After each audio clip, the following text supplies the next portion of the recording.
আজকে দুপুরের মেনুতে রয়েছে কচুরলতি।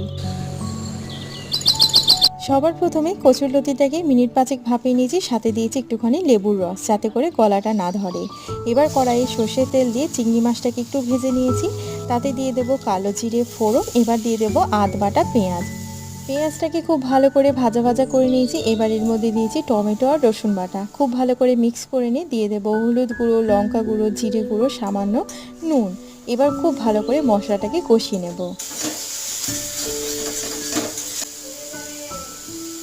মশলা কষানো হয়ে গেছে, এবার এর মধ্যে দিয়ে দিচ্ছি ভাপানো কচুরলতি। খুব ভালো করে এবার মিক্স করে নেব, তবে এটা একটু সাবধানতার সাথে মিক্স করতে হবে, নাহলে কিন্তু ঘেঁটে যেতে পারে, তাহলে কিন্তু একদম ভালো লাগবে না।